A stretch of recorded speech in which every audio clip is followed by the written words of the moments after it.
ప్రమోద్ అని మన CCS constable ఒక రియాజ్ అని అక్యూజ్ని తీసుకొస్తున్నప్పుడు అతను మన కానిస్టేబుల్ని మీద అటాక్ చేసి కానిస్టేబుల్ని స్టాబ్ చేయడం జరిగింది. కానిస్టేబుల్ అక్కడ ఇంజరీస్ పడిపోతే ఇమీడియట్గా ఎస్ఐ గారు అదే టైంలో అక్కడ ఎస్ఐ గారు అక్కడ షిఫ్ట్ చేయడం జరిగింది.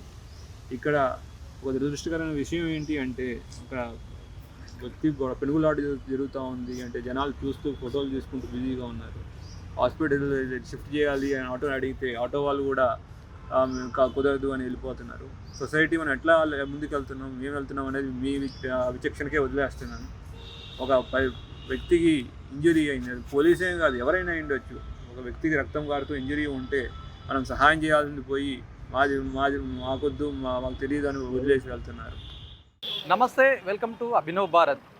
ప్రస్తుతం నేర సమాజాన్ని నియంత్రించాలంటే పోలీసులు ఎంతో కష్టపడుతున్నటువంటి సిచ్యువేషన్గా చెప్పొచ్చు. నగరం మొత్తం ఎక్కడ చూసినా కూడా హాయిగా గుండెలపైన చేతి వేసుకొని పడుకుంటున్నారంటే పోలీసులు చేస్తున్నటువంటి కృషే కారణం. ఇది చెప్పక తప్పనిటువంటి పరిస్థితి ఉంది.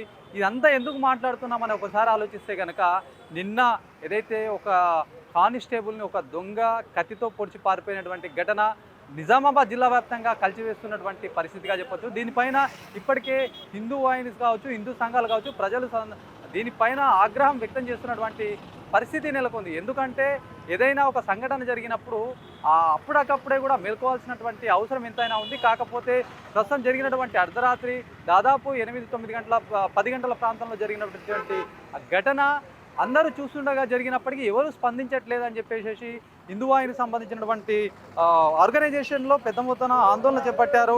ప్రజల్లో అవగాహన పెంచాలని చెప్పేసి వాళ్ళు చెప్తున్నటువంటి పరిస్థితిగా చెప్పొచ్చు. మాట్లాడదాం. ఇక్కడ హిందూ వాహినికి సంబంధించినటువంటి సభ్యులు ఉన్నారు. ఏంది, ఎట్లా చూడాలి నిన్న జరిగినటువంటి ఘటన? మీరు పెద్ద మొత్తంలో రోడ్డుపైకి వచ్చి ర్యాలీ ధర్నా చేస్తున్నారు. ఏం చెప్పదలుచుకున్నారు ప్రజలకి? మేము ప్రజలకు ఒక విషయం చెప్పదలుచుకున్నామండి. దేశం అంటే మట్టి కాదు, దేశం అంటే ప్రజలు, దేశం అంటే మనుషులు. ఆ మనుషులకు రక్షణగా 24 గంటలు పోలీసులు పనిచేస్తారు. వాళ్ళకు భార్యా పిల్లలను వదిలేసి, పండుగ పబ్బాన్ని వదిలేసి, ఆహర్నిశలు దొంగల నుంచి, టెర్రరిస్టుల నుంచి వాళ్ళ నుంచి భార్య నుంచి కాపాడడం కోసం వాళ్ళు నిరంతరము పనిచేస్తూ ఉంటారు. ప్రజలు ఏమంటారు, మాకు రక్షణ లేదు అని పోరాడుతూ ఉంటారు. కానీ ఈరోజు ఆ ప్రజలకు రక్షణ ఇచ్చే రక్షక భటుడికే రక్షణ లేకుండా అయిపోయింది. ఎంత దారుణం అంటే ఇప్పుడు ఉన్న ముస్లిం సమాజం నుంచి గతంలో పిఎఫ్ఐ అనే సంస్థ ఇక్కడ పనిచేయడం జరిగింది. చాలామంది, కొన్ని వేల మందికి ఇక్కడ నుంచే ట్రైనింగ్ చేసి దేశవ్యాప్తంగా పంపించడం జరిగింది. అలాంటి వ్యక్తులే ఇక్కడ ట్రైనింగ్ పొందిన వ్యక్తి నిన్న మర్డర్ చేయడంలో కూడా స్పెషలిస్టు, ఒక పర్ఫెక్ట్గా ఎక్కడ పొడిస్తే మనిషి చనిపోతాడు, ఏ రకంగా చేయాలో అలాంటి ట్రైనింగ్ పొందిన వ్యక్తులే నిన్న జరిగిన ప్రమోద్ కానిస్టేబుల్ సోదరుని మర్డర్ చేయడం జరిగింది. ఈ వ్యక్తులు ఎక్కడెక్కడ ఉన్న స్లీపర్ సెల్స్ చాలా మంది ఉన్నారు. మేము ఎన్నోసార్లు కూడా పోలీస్ డిపార్ట్మెంట్కి అలర్ట్ చేసినాము. మేము చెప్పినాం పలాన్ దిక్కు పాకిస్తాన్ జెండాలు పట్టుకొని తిరుగుతారు, సర్ కలం కర్దేంగి అంటారు. నేర ప్రవృత్తి కలిగిన, ఐడియాలజీ కలిగిన వ్యక్తులు ఇలాంటి దారుణాలకు పాటుపడ్డాడు. మర్డర్ చేసిన వ్యక్తిని వాడిని తీసుకొని పోలీస్ స్టేషన్లో అప్పచెప్పాలి, కానీ వాడిని తప్పించే ప్రయత్నం ఇంకో 4 కలిసి చేసిర్రు అక్కడ. ఆ తప్పించిన వ్యక్తులు, చంపిన వ్యక్తి, వాళ్ళందరినీ కూడా 24 గంటల్లో ఎన్కౌంటర్ చేయాలా. ఎన్కౌంటర్ చేస్తేనే ఒక సామాన్య ప్రజలకు, కామన్ పీపుల్కి ధైర్యం వస్తుంది. పోలీసులకే రక్షణ లేదంటే ఈరోజు దేశవ్యాప్తంగా ప్రజలు భయభ్రాంతుల్లో మలుగుతున్నారు. ఆ భయం పోవాలి, ప్రజలకు ధైర్యంగా ఉండాలనంటే 24 గంటల్లో ఎన్కౌంటర్ జరగాలి. దీనికి పూర్తి మద్దతు ప్రజలందరూ ఉంటారు. లేని పక్షంలో ప్రతి ఇంటి నుంచి రోడ్డు మీదకు అందరూ వస్తారని చెప్పేసి మేము ఈ రకంగా చెప్తున్నామండి. అంటే రాత్రి జరిగినటువంటి ఘటన ప్రజలు స్పందించట్లేదు అనే ఒక అంశం బయటపడింది. అంటే ప్రజలు స్పందించకపోవడానికి గల కారణాలు ఏమైనా ఉన్నాయంటారా? మొత్తం ఆటో వాళ్ళకి అడిగినా కూడా వాళ్ళు ముందుకు రాకపోయినటువంటి పరిస్థితి, అక్కడ ఉన్నటువంటి పోలీసు సివిల్ డ్రెస్లో ఉండడం వల్ల కూడా ఇదంతా అంటే ముందుకు రాని పరిస్థితి అంటారా? ప్రజల్లో ఎట్లాంటి అవగాహన ఉంది అసలు ఇప్పుడు? ఓన్లీ ప్రజలు వీడియోలు తీయడానికే పరిమితమయ్యారు. ఒక సామాన్యులు ఒక కత్తితో పొడిచినా కానీ వాళ్ళు భయభారతులు అవుతారు. దగ్గరికి పోతే వాళ్ళకు కూడా కత్తితో పొడుస్తాడని భయభారతులు అవుతున్నారు ప్రజలు. మళ్ళీ ఈ రియాజ్ అనే నాగారంలో ఉంటాడు, వాడు ఐడెంటిఫై అయింది ఆల్రెడీ, సోషల్ మీడియాలో ఇదవుతుంది. వాడిని వెంటనే పోలీస్ శాఖ వాళ్ళు పట్టుకోవాలని మా ఒక డిమాండు. మళ్ళీ దీని వెనుక ఎవరెవరు ఉన్నారు, అసలు ఇది ఏంది, ఇంత ధైర్యం ఏడికెళ్ళి వచ్చింది, ఈ ధైర్యానికి కారణం ఏంది? ఒక డిపార్ట్మెంట్ సివిల్ డ్రెస్లో వచ్చి వాడిని పట్టుకుపోవడము, మళ్ళీ ప్రజలు ఖాళీ చూసి వీడియోలు తీయకుండా కాకుండా డిపార్ట్మెంట్ని కూడా కాపాడాలా అనే ఇది లేదు వాళ్ళకు.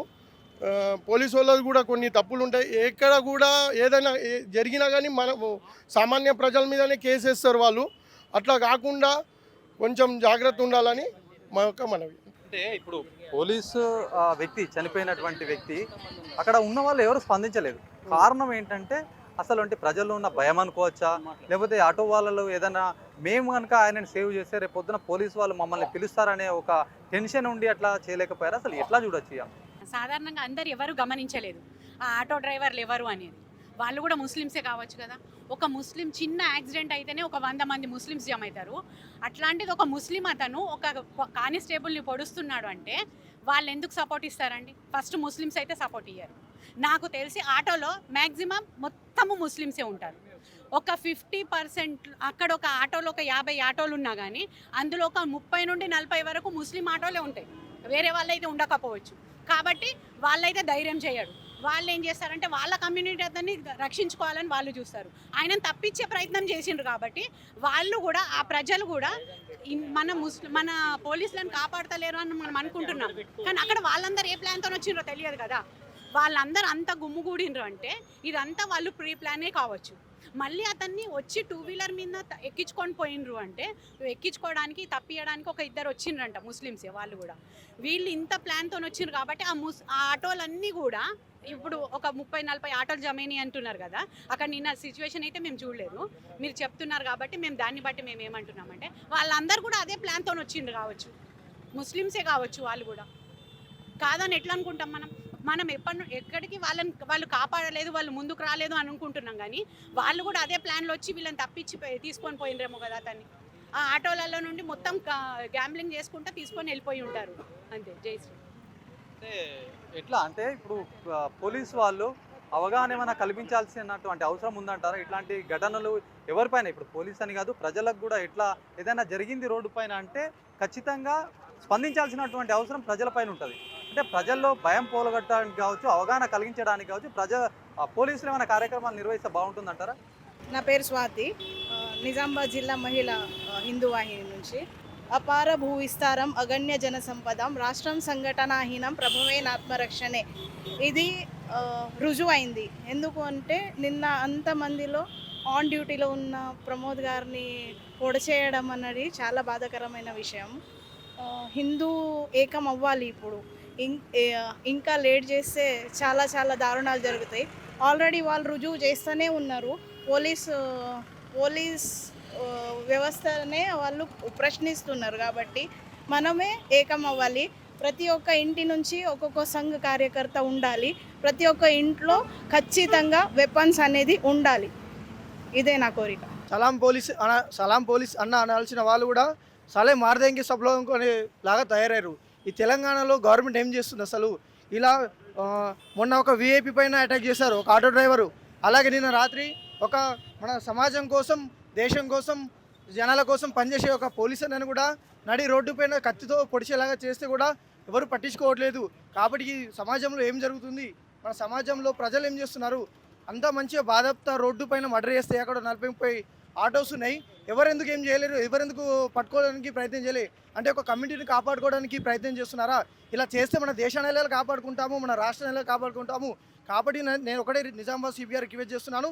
సార్, నిజామాబాద్లో మీరు వచ్చిన తర్వాత చాలా నీట్గా పర్ఫెక్ట్గా మన నిజామాబాద్ తయారైంది. కానీ నిన్న జరిగిన సంఘటనను చూస్తే మాత్రం నిజామాబాద్లో ఉన్న ప్రజలందరూ భయభ్రాంతులకు గురయ్యారు. కాబట్టి నా రిక్వెస్ట్ ఏంటంటే సార్, సిపి గారికి, సార్ ఎట్టి పరిస్థితుల్లో నేను అనుకుంటున్నా వాడు దేశద్రోహిగా నేనైతే అనుకుంటున్నా పర్సనల్గా. కాబట్టి నా రిక్వెస్ట్ ఒకటే సార్, అతను ఎక్కడ దొరికితే అక్కడ ఇమీడియట్లీ ఎన్కౌంటర్ చేయండి సార్. అని ఇమీడియట్లీ ఎన్కౌంటర్ చేస్తేనే నిజామాబాద్లో ఉన్న ప్రజలు భయభ్రాంతులకు గురైన వాళ్ళు మళ్ళీ మేల్కుంటారు. రేపటి నాడు కూడా ఏదైనా ఇలా హత్యలు చేసినా, రేపులు చేసినా, ఏదైనా గొడవలు చేసినా ముందుకు వెళ్ళడానికి ప్రజలకు కూడా ధైర్యం ఉంటుంది. కాబట్టి సిపిఆర్కి నా రిక్వెస్ట్ ఏంటంటే ప్రజలకు ధైర్యం తేవడానికి మీరు ఇమీడియట్గా ఇతను ఎక్కడున్నా సరే పట్టుకొని ఎన్కౌంటర్ చేయాలని చెప్పి నేను అనుకుంటున్నాను. జై శ్రీరామ్. రైట్, ఇది మొత్తానికి నిన్న జరిగినటువంటి సంఘటన మొత్తం జిల్లా వ్యాప్తంగా కుదిపేస్తున్నటువంటి పరిస్థితి. మరి ఒక పోలీస్ని ఒక దొంగ మొత్తం హత్య చేయడం అనేది, పొడిచి చంపడం అనేది చాలా నేరంగా పరిగణిస్తున్నారు ప్రజలు కావచ్చు, ఇటు హిందూ వాహిని సంఘాలు కావచ్చు, హిందూ సంఘాలన్నీ కూడా దీన్ని తీవ్రంగా వ్యతిరేకిస్తున్నాయి. మరింత అవగాహన కలిగించాల్సినటువంటి అవసరం ఉంది. ఎందుకంటే ప్రతి ఒక్కరు కూడా అప్రమత్తంగా ఉండాల్సినటువంటి అవసరం ఎంతైనా ఉందని ఈ సంఘటన చెప్తున్నటువంటి పరిస్థితి. పోలీసులు సైతం మరింత ప్రజల్లో భయాన్ని పోగొట్టే విధంగా చేయాలని చెప్పేసి హిందూ సంఘాలు సైతం చెప్తున్నటువంటి పరిస్థితిగా చెప్పచ్చు. కెమెరా పర్సన్ సందీప్తో శ్రీనివాస్, అభినవ్ భారత్, నిజామాబాద్.